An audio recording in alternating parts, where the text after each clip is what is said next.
স্বজন হারাদের আর্তনাদ, পরিবার পরিজনদের ছবি হাতে নিয়ে খুঁজে বেড়ানো, ঘরের মানুষকে খুঁজে বেড়ানো। কারণ নরেন্দ্রপুর, সেই নরেন্দ্রপুরে বিধ্বংসী আগুন, যে বিধ্বংসী আগুনে এখনো পর্যন্ত 8 জনের মৃত্যু হয়েছে। জোড়া গোডাউনে আগুনের মৃত্যু আরও বাড়ার আশঙ্কা করা হচ্ছে। নরেন্দ্রপুর অগ্নিকাণ্ডে এখনো অনেকেই নিখোঁজ রয়েছেন।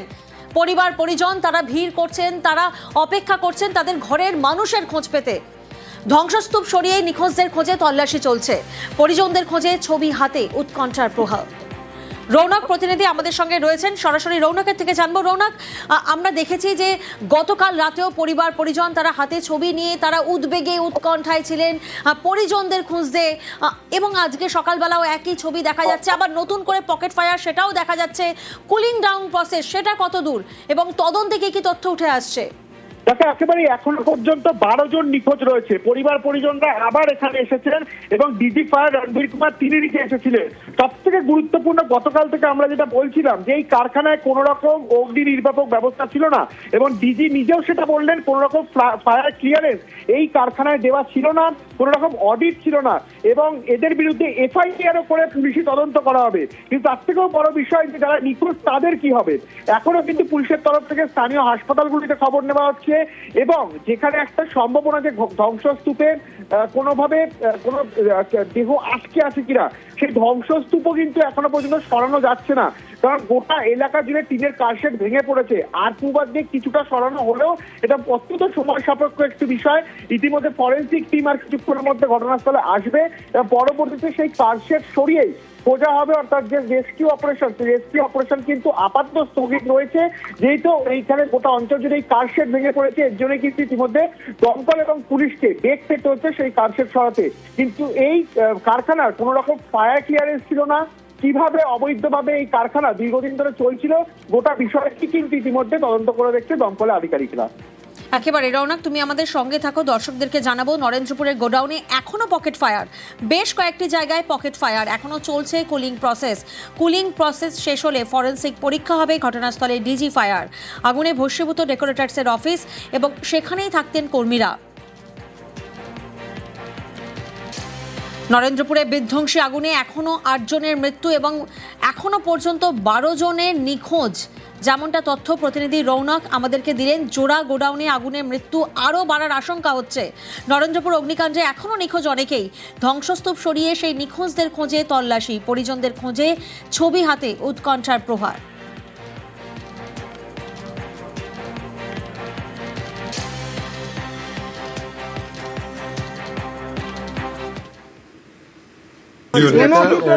ফায়ার ক্লিয়ারেন্স তো নেই এটা বলতে পারি, বাকি ইনভেস্টিগেশনের পার্ট আছে। যেটা ফায়ার পার্ট তো দিকে এই ক্লিয়ারেন্সটা নেই কিছু। আপনারা কি এফআইআর করবেন? নিশ্চিত তौर पे করা হবে, নিশ্চিত তौर पे করা হবে। ভায়োলেশন হয়েছে তো ফায়ার এফআইআর হবে। আইন মাফিক যা কিছু প্রসিডিওর আছে সব কিছুই হবে। কিন্তু প্রশ্ন তো উঠবে, এত বছর চললো কি করে স্যার? প্রশ্ন তো উঠবে, এত বছর চললো কি করে? আপনাদের ডিপার্টমেন্ট রয়েছে, এত নজরদারি রয়েছে। এটা তো ইনভেস্টিগেশন না হয়ে বলা যাবে এখান থেকে দাঁড়িয়ে কেউ বলতে পারবে? আগে তো ইনভেস্টিগেশন করতে হবে না, কি ব্যাপারটা কি, কোথায় কি আছে না আছে, না ইনভেস্টিগেশন হয়ে কিছু বলা যাবে। গোডাউনে বিপুল পরিমাণ দাহ্য মজুদ, তবু ছিল না অগ্নি নির্বাপক ব্যবস্থা। প্রচুর দাহ্য থাকায় 1.5 দিন পরও পকেট ফায়ার সেফটি ক্লিয়ারেন্স ছিল না, দাবি ডিজি ফায়ারের। নজরদারির গলদ ছিল বলে মন্তব্য ডিজি ফায়ার সেফটি অডিট হয়নি, এমনটাই মন্তব্য করছেন ডিজি। এফআইআর করে তদন্ত হবে, মন্তব্য ডিজি ফায়ারের। দীর্ঘক্ষণ পেরিয়ে গেলেও এখনো কেন আগুন জ্বলছে, এটাও একটা প্রশ্ন। আমার চিত্র সাংবাদিক দীপঙ্করকে দেখানোর চেষ্টা করতে বলবো যে এখনো কারখানায় আগুন বর্তমান, বিভিন্ন জায়গায় পকেট ফায়ার রয়েছে। কেন এই আগুন? কারণ প্রচুর পরিমাণে দাহ্য পদার্থ এই কারখানায় মজুদ। যতটা পরিমাণ থাকা দরকার তার থেকেও বেশি পরিমাণে এখানে দাহ্য পদার্থ মজুদ রয়েছে, যেই কারণেই কিন্তু এখনো পর্যন্ত আগুন জ্বলছে, পকেট ফায়ার রয়েছে। এবং যতক্ষণ না পর্যন্ত আগুন নিয়ন্ত্রণে আনা যায়, তারপরে কুলিং প্রসেস করা হচ্ছে, ততক্ষণ পর্যন্ত কিন্তু এখানে রেস্কিউ অপারেশন এবং ফরেন্সিক টিমের কাজ করা কার্যত অসম্ভব বলাই চলে। এবং আরো একটি বিষয় যেটা সামনে আসছে, যে এই গোডাউন এতদিন ধরে তৈরি হয়েছিল কেউ কি জানতেন না এখানে কোন রকম অগ্নি নির্বাপক ব্যবস্থা ছিল কি ছিল না? দমকল সূত্রে খবর এই ধরনের যে বড় বড় কারশেড গুলো হয়, দেখানোর চেষ্টা করছি যে বড় যে এইরকম ধরনের কারশেড যার ভেতরে এরকম বিভিন্ন সামগ্রী মজুদ থাকে, সেই জায়গাতে কিন্তু প্রপার অগ্নি নির্বাপক ব্যবস্থা থাকে। কিন্তু এই গোডাউনে কিছুটা দূরে দূরে 4 থেকে 5টি ফায়ার এক্সটিংগুইশার ছিল। ফায়ার এক্সটিংগুইশার দিয়ে এরকম ধরনের গোডাউনে কিন্তু ফায়ার কন্ট্রোল করা হয় না। প্রপার লাইন করে যে ধরনের অগ্নি নির্বাপক ব্যবস্থা, সেই অগ্নি নির্বাপক ব্যবস্থা এই ধরনের গোডাউনে রাখতে হয়। কিন্তু কোন রকম অগ্নি নির্বাপক ব্যবস্থা এই গোডাউনে বর্তমান ছিল না, এমনটাই দমকল সূত্রে খবর। অর্থাৎ এর দায় নেবে কে? দীর্ঘদিন ধরে এইরকম ভাবেই এই গোডাউন চলে আসছিল এবং গোডাউনের মালিক গঙ্গাধর, তাকে বারংবার পুলিশ ফোন করছে, তার ফোন সুইচ অফ, তার কোন রকম হদিশ পাওয়া যাচ্ছে না। এবং যারা নিখোঁজ তারা কোথায় রয়েছেন, এটাই কিন্তু এখন পুলিশের কাছে প্রথম প্রশ্ন। ক্যামেরায় দীপঙ্কর মল্লিকের সঙ্গে রৌনক দত্ত চৌধুরী, নিউজ 18 বাংলা, কলকাতা।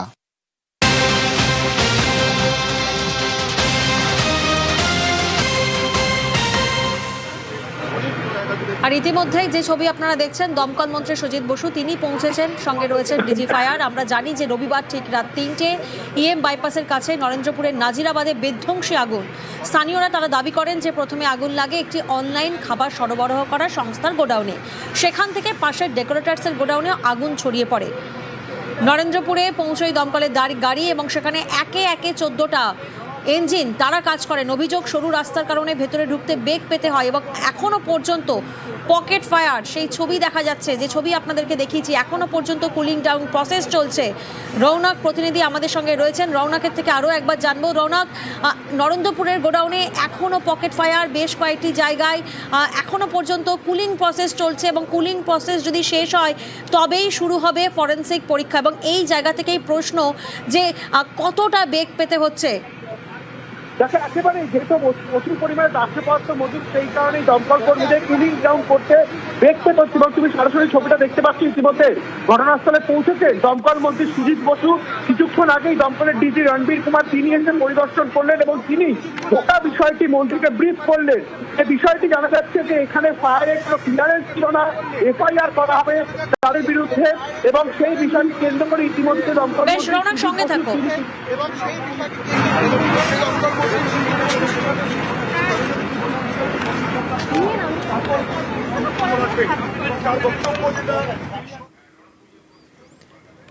হ্যাঁ রৌনক, যেমনটা তুমি বলছিলে,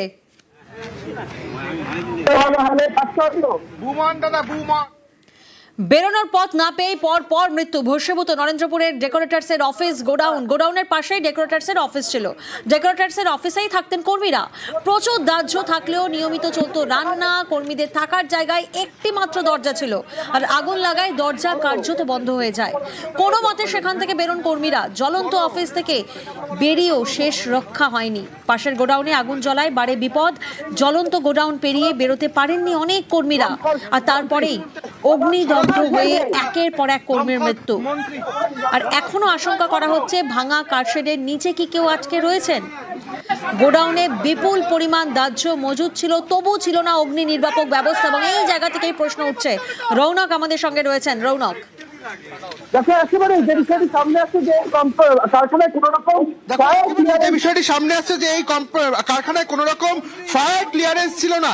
ইতিমধ্যে মন্ত্রী সুজিত বসু ঘটনাস্থল পরিদর্শন করছেন এবং তাদের বিরুদ্ধে যথাযথ ব্যবস্থা নেওয়া হবে, এমনটাই কিন্তু দমকলের ডিজি রণবীর কুমার জানালেন। সেক্ষেত্রে যে বিস্তীর্ণ এলাকায় এরকম অস্থায়ী স্ট্রাকচার অবৈধভাবে কিভাবে নির্মাণ করা হলো এবং নির্মাণের পরও প্রচুর পরিমাণে এই দাহ্য পদার্থ, যার দরুন 32 ঘন্টা পেরিয়ে গেলেও এখনো পকেট ফায়ার রয়েছে, কুলিং প্রসেস এখনো করা সম্ভব হচ্ছে না। এই দাহ্য পদার্থ থাকার দরুনও কেন কোন রকম ফায়ার সিস্টেম বা অগ্নি নির্বাপক ব্যবস্থা ছিল না, সেই বিষয়ে কিন্তু খতিয়ে দেখা হচ্ছে।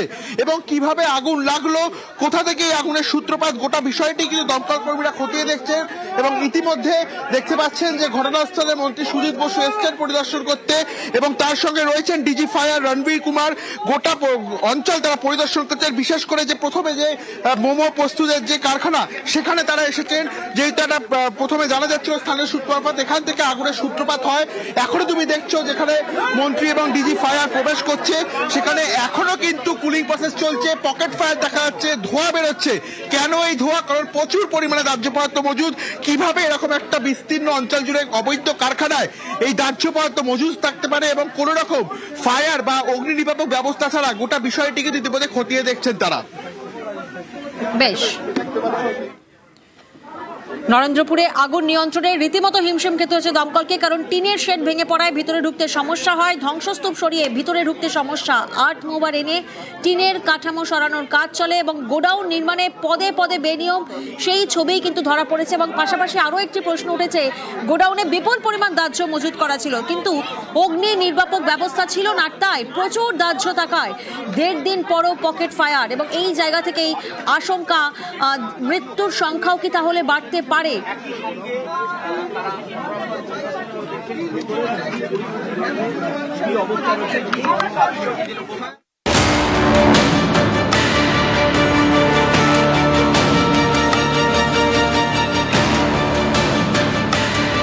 করে বলেছিল আগুন লেগে গেছে, ভিতরে আছে, বেরোতে পারছি না, হয়তো ভাঙবে না। এখানে আগুন ধরে গেছে, আমি আর বাঁচবো না, তুমি আমাকে বাঁচাও। বাবা আগুন লেগে গেছে, ওর ভিতরেই আছে, বার হতে পারে না।